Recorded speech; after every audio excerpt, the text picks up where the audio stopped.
Chapter 14, Departure. They made it as far as the rail. Kira counted the steps against the rubber matting. Numbers were the only things that still obeyed her. 8. Click. 8. Click. The tether hissed through Ro's harness in small, well-behaved bites. Volkov moved a half step behind him, tethered to the same line, her notebook sealed flat against her chest like a spare lung. Cass sat propped on the bench near the bay door, bandage bright as a flag. The carved links dug crescents into her palm. She watched Ro the way a lighthouse watches a ship in weather, not with hope, just with insistence. "You're certain?" Kira said, because she had to say the words once more, even though certainty was extinct. Volkov's goggles were fogging at the edges. "No, that's all I know." Ro didn't answer. He leaned his weight forward to test the line. The reel gave a tiny metallic complaint, a sound like a throat clearing. Nico handed out last checks like party favors. Flares, outer pouch. Whistles if you want to hear each other scream. Masks when the wind starts eating lungs. He tried on a grin, then discarded it. Bring me a postcard from the scenic ruins. Stay on the rail, Kira said. Trust the rope before the compass. 8 steps between anchors. Clip every time. Blind or not, the rail will walk you home if you let it. Volkov lifted the compass anyway. Watched the needle twitch like a nervous animal in a glass cage. I'll trust both if they're kind. Kindness isn't a property of weather, Kira said. It came out too sharp. She softened, just enough. Come back, quickly. Ro finally looked at Cass. Whatever he meant to say didn't survive the distance. She saved him from the ruin of it. "Listen," she told him, voice low. "Don't get distracted. Don't let anything come between you and the line." Her voice shook on the last word, and she blinked hard, as if brushing the wetness away with will alone. She turned toward Volkov, softer now. "And that goes for you too, Lena." He nodded. It felt like being blessed and accused at once. Kira slapped the panel. The inner hatch sighed open. She set her palm against the jamb and felt the metal answer. A faint, living vibration that wasn't the storm. The outer hatch cracked its seal. Cold rolled in, thin and ambitious, tasting the room for weakness. Above the door, a line unspooled. 0216. Exit route engaged. Status, optimal. They stepped into the vestibule. Kira followed to the threshold, the farthest she could go without handing her spine to the wind. 8, she called. Clip. Ro nodded without turning. Carabiner. Click. The small, righteous satisfaction of a thing doing what it's for. Volkov mirrored him, pencil already inside its bag. She wrote by reflex. 0216. Exit achieved. Inside command, Nico squinted at the rail cam. White, more white. The timestamp slid from 0216 to 0218 without 0217 ever existing. Kira? Time just skipped. Log it, Kira said, not looking away from the door. Nico wrote, missing 0217, and underlined it twice, hard enough to bruise the paper. On the annex thermal, gray, condensed into a figure, row height, palm flat to the 4B bulkhead. The silhouette turned its head towards the camera. The feed smoothed to flat. No anomaly detected. Status, optimal. "If I see that message one more time, I'm gonna break the screen," Cass growled. Kira didn't look up. "Not with that arm, you won't." Outside, they hit the first anchor, Row clipped. The rope pulled back. Not wind, a measured, coaxing pressure against the rail's line, like a hand on the small of the back suggesting a different path. Counter it, Volkov said. 2 steps left, 1 back. They set their weight opposite the pull. The pressure relented and returned. Patient. A tone pinged from ahead, clean, friendly, like a microwave announcing soup. Proceed to McMurdo Station. Follow acoustic beacon. The rope says north-northeast, Volkov said. The tone is east. Nico frowned. So what's east then? Never mind that now, Volkov replied, too quickly. Trust the rope, Rose said on reflex. The rail hummed a low railroad hum, as if offended. In Ned, Cass thumbed the analgesic pumps. The pump clicked, screen blinking and fusion running. She waited for the cool bite of relief in her vein. Nothing.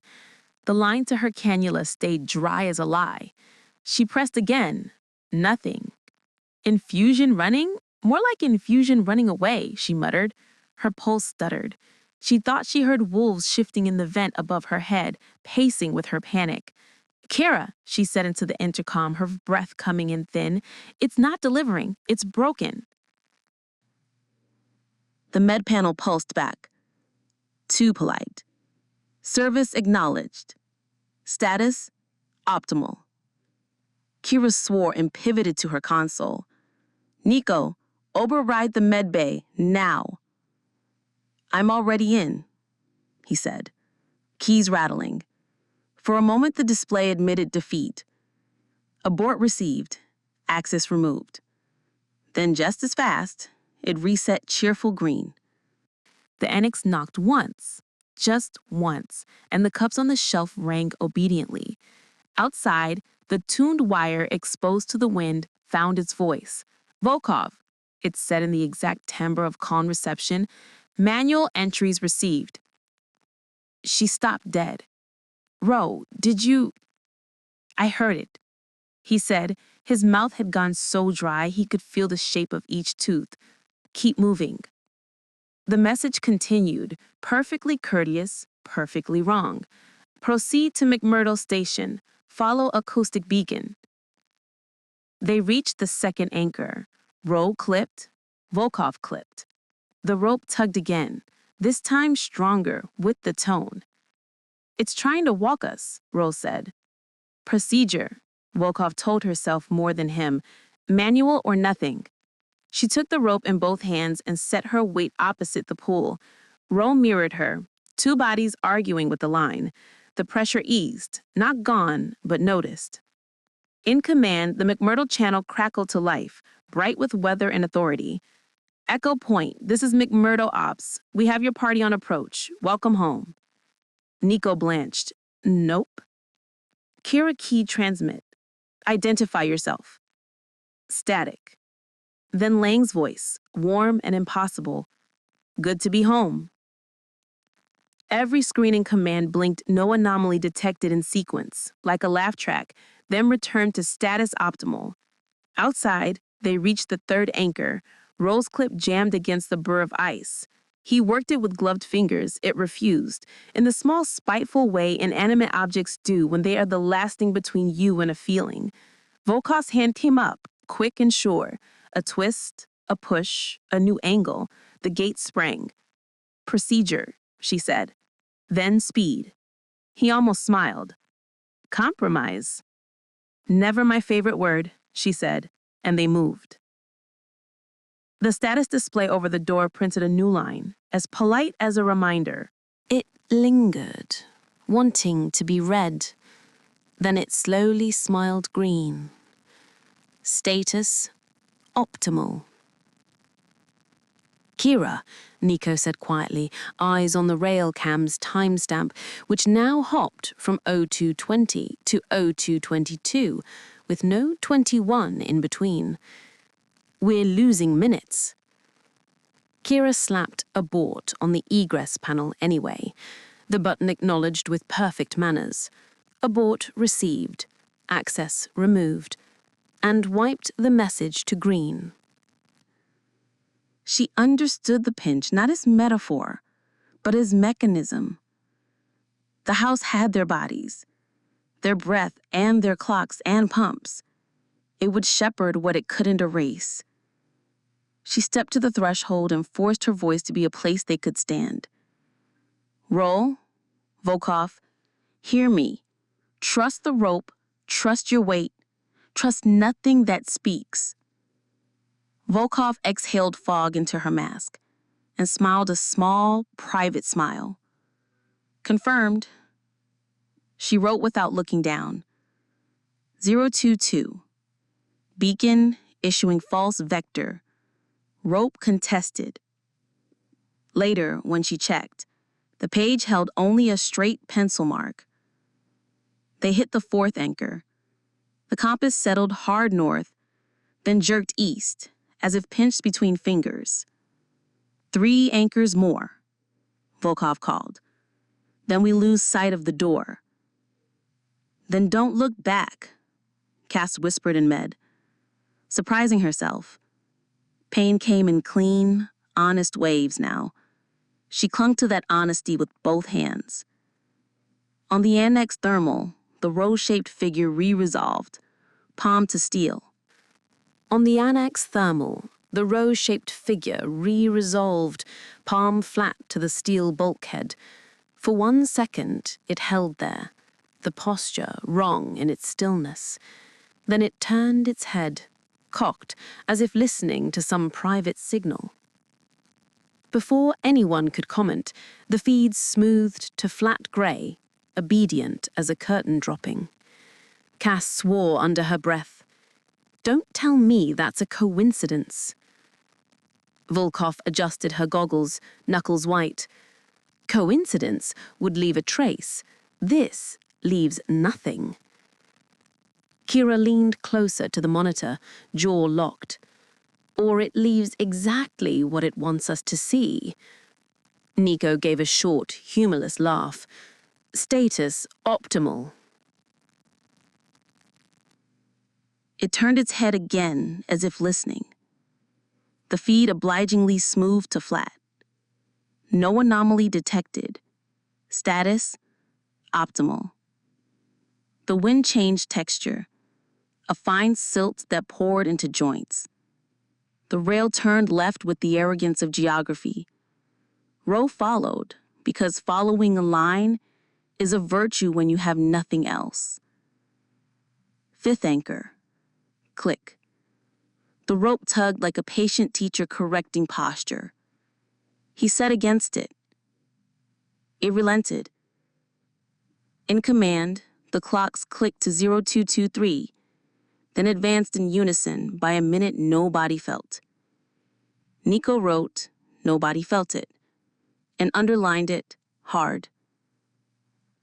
6th anchor. Click. The friendly tone ahead split into 2, a harmony designed to please. He felt it in his jaw. It doesn't need names, he said softly. It needs what we write. It knows us, Volkov answered. 7th anchor. Beyond it, the rail bent away and disappeared into the full-throated white. Roll looked back. How can it know us? Echo Point was a small, dark parenthesis in the white.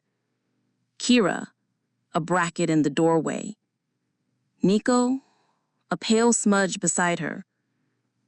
Somewhere behind them, Cass, with a wooden lynx in her hand. He had the measure of all their distances, none of their forgiveness. Don't, Volkov said, not unkindly. It wants that. He faced forward. The rope hummed faint, like breath caught in the throat. He clipped. Kira exhaled the breath she'd been holding since the first step. 8th, she whispered, not sure if she meant to say it out loud. On the display, a polite line appeared. 0224. Egress monitored. Status optimal. Kira put her palm flat to the jamb, as if to bless the door after the fact. There's no going back. There wasn't before, Kira answered, but this time she believed it.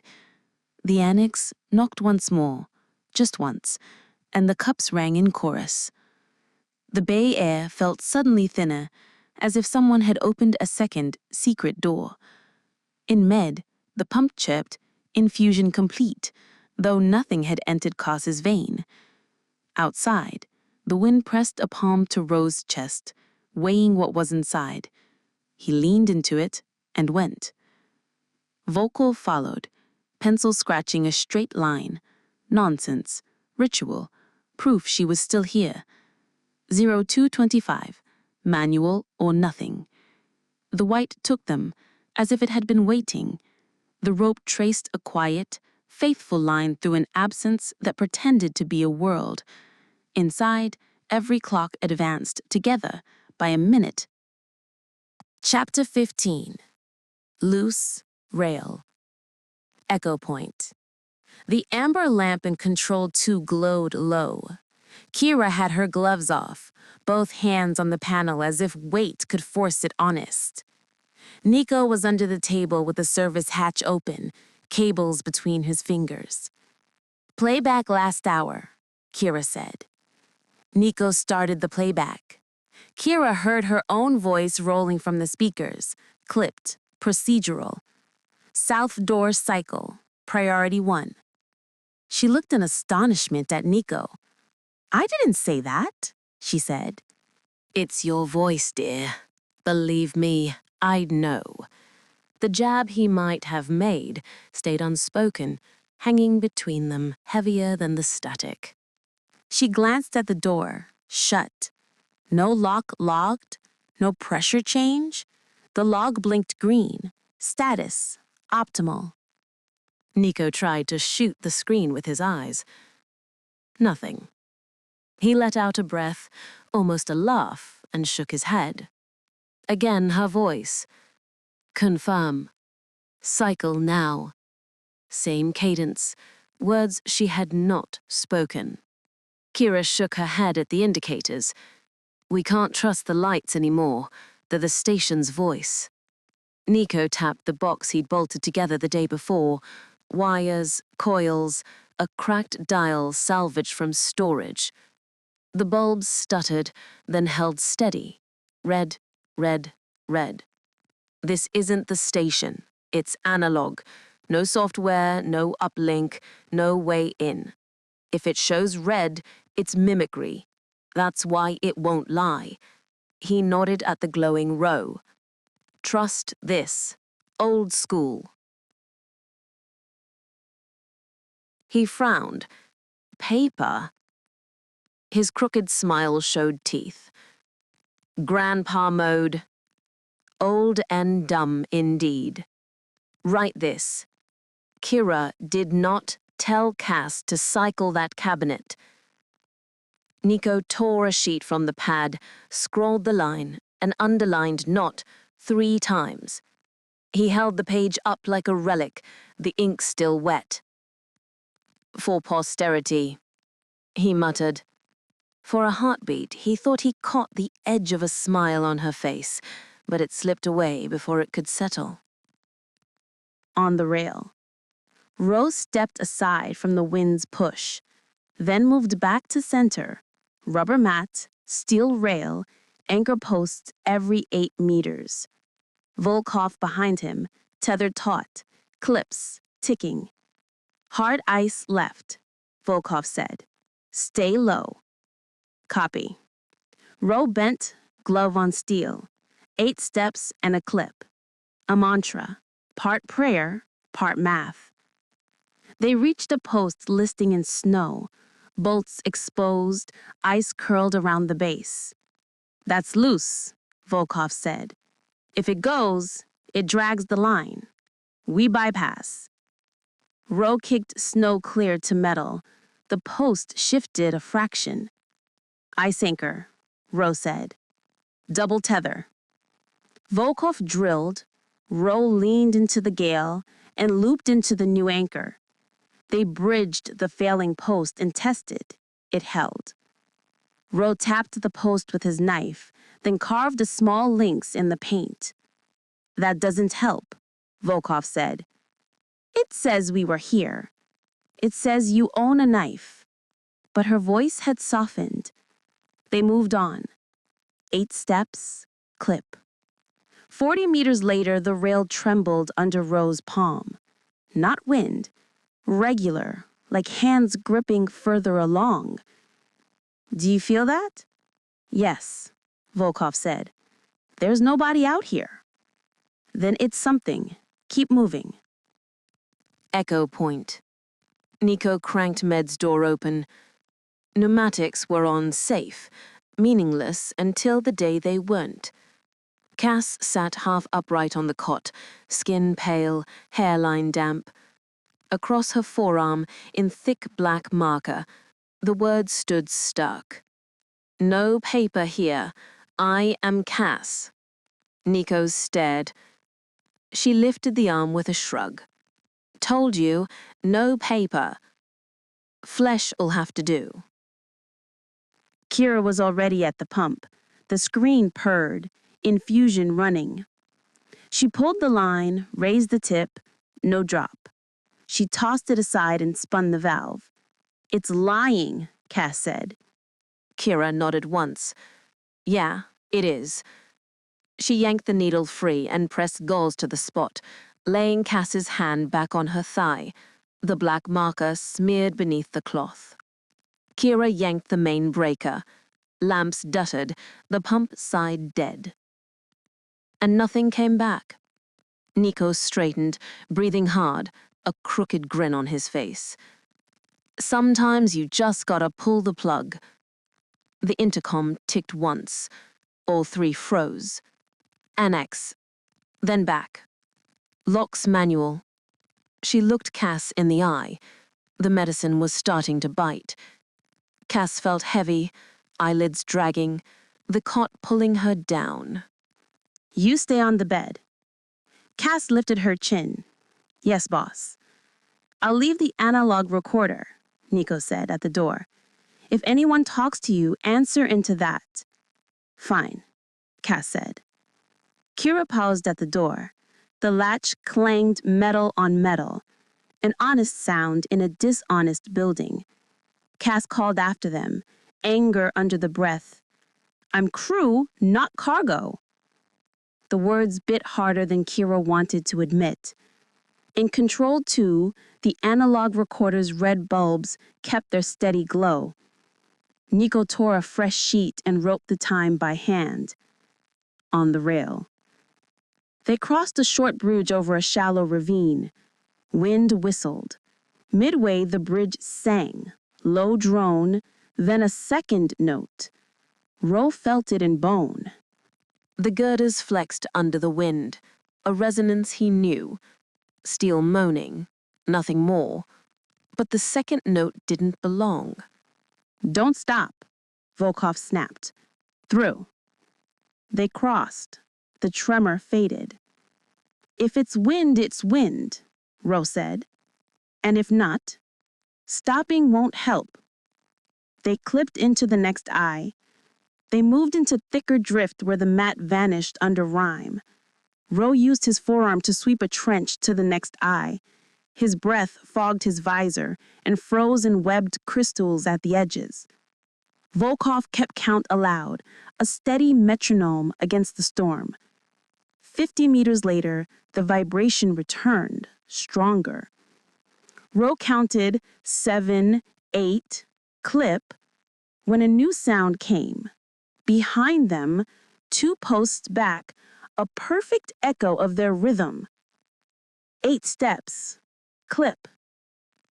No human stepped that clean. The timing was exact, like a recording fed back through steel. The echo steps matched their timing with machine cruelty, never hurrying, never slowing. It was like being paced by a ghost with a stopwatch. Ro felt the urge to look, to give the thing a face, and didn't. He didn't turn. You hear it? Volkov asked. Yes. They moved. The vibration slid, no longer behind. Underneath. Ro's boots found steel that bit back, like teeth. The anchor post ahead should have been blank. Instead, a mark was gouged deep into the plate. 4 lines, too sharp for weathering, too deep for a passing boot. Fresh, deliberate. Volkov's breath hissed. He shook his head. That's not mine. I was never even here before. We're not the first ones here today. The wind howled. The rail shuddered again. Ro's gut clenched. Volkov's hand froze on her tether. Behind the gale came a sound that wasn't wind at all. Footsteps, perfectly matched, closing, and then a metallic snap of a clip locking shut. Chapter 16. False Light. Rec Room. The rec room hummed with the tired fan that never quit. Cass balanced a cracked paddle on her palm, rolling the ball back and forth.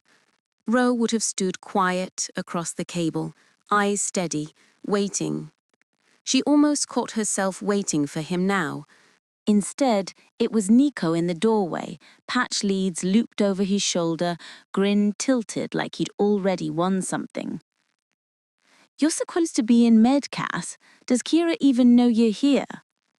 Shut up and be glad you've got the unfair advantage. Cass leaned forward, eyes narrowing.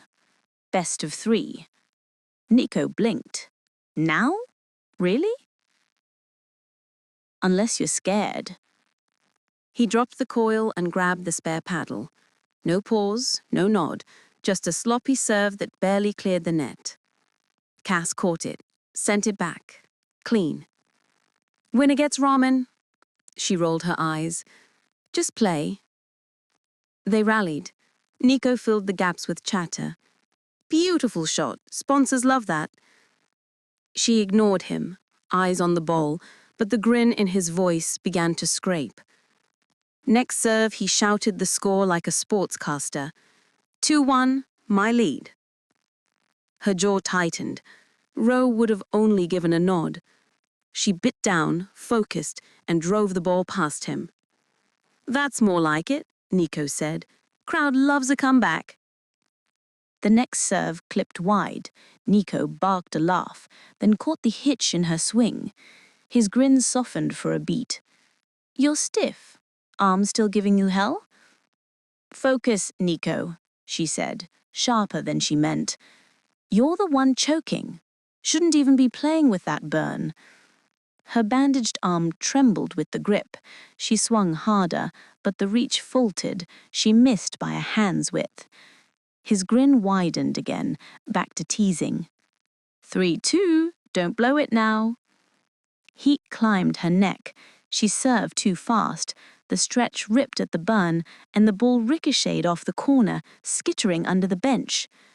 Nico doubled over, laughing. That was tragic. Her hand clenched on the bandage until the bandage pulled. Stop laughing. Can't help it. You make it too easy. Even with one arm, you'd smoke me usually. Something in her snapped. She slammed the paddle flat on the table, pain flaring sharp, ignored. Forget it. Not with you. She turned, shoulders tight, and strode for the door. Nico straightened, paddle still in hand. What did I do this time? The fan hummed on. The ball rolled in a lazy circle across the floor, tapped once against the table leg, and came still. Control. Nico's grin faltered, thin but still there, before Kira's voice cut from the door. Analog is online. If it blinks red, we treat it as false. In control, the rack glared with a solid line of red lamps. No amber, no green. Just the honest kind of wrong. Everything? Nico asked. Everything, Kira said. Start with door logic, eliminate what doesn't work, carry on with what does. Nico gave a crooked smile. Trial and error. Mostly error. Good old-fashioned problem-solving, boss. Cass pressed her hand to the glass. If it's all red, what am I supposed to trust? Your eyes and us. The word caught in her throat. Us. Thin as paper. Easy to tear. Nico plugged a bypass cord. The rack thunked. Red stayed red. Second cord. Third. Still red.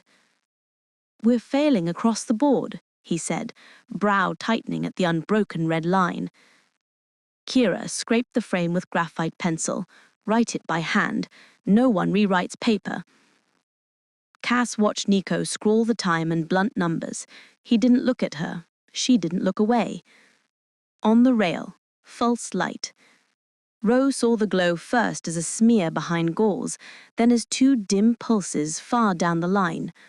Volkov shaded her visor, crouched against the wind.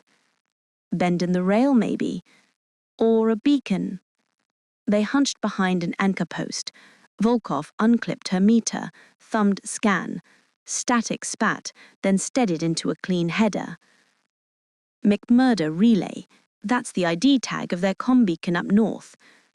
Rose's back prickled. Matches what? You've seen this before. Volkov nodded, visor dim in the gale. Annex 4B, the sample it spat out last week. This signal is identical, bit for bit. It's not McMurdo. It's the same ghost. They sat with that. Rose scraped frost from the post, knife screeching as he cut a small cross into the plate. Proof against forgetting. Volkov hit record. If it's that anomaly in the house, I want evidence. Proof for who? Roe asked.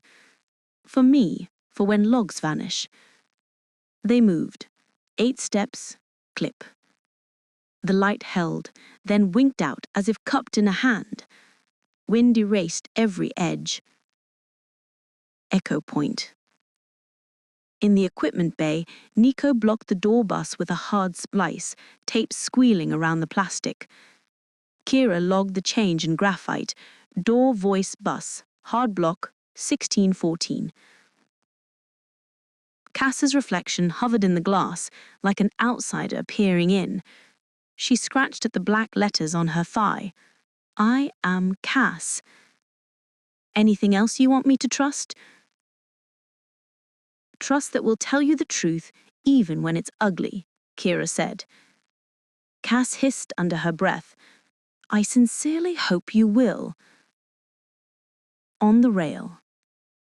The wind eased for a breath. 2 taps carried through. Pause, then 2 again. Not a beacon. A knock. Metal on metal. Rose signaled halt, crouched. The taps repeated. Impossible to place. 1/2 kilometer or 10 meters. The world gave him only pressure. Another post guessed. Rose scored another cross into the steel. As many as it takes. The knife squealed against frost. They moved on. The rail trembled, settled. When the light returned, closer this time, Volkov held the meter steady. The same header rolled, bit for bit. She didn't swear. That was worse. It wants us to follow. Everything here wants something. Doesn't mean we give it. They lingered longer than they should. The light stayed a ghost, then died. Echo point. Power bus next, Kira said. Nico climbed higher into the rack. If we pull the wrong line, we black out into whatever dream the station is having. Then we go slow, and we write it down. They built a stack of graphite notes, ugly but solid, while Cass drifted between the window and the door like she couldn't decide which side she belonged on. The rack stayed red. That, at least, felt true. On the rail. Cliff. The rail dipped into a shallow bowl. At the far lip, for 2 heartbeats, a lamp stood where the line bent, relay shack style, square and steady. Then wind shifted, and it was gone. Volkov jammed the meter against her chest. The same header rolled. Perfect. Then the screen went blank, wiped smooth. "Signal lost," she said. Rose's comm crackled. A voice rode in, warm and orderly, the kind used for routine updates. "Relay secure," it said. They looked at each other through frost. Neither moved.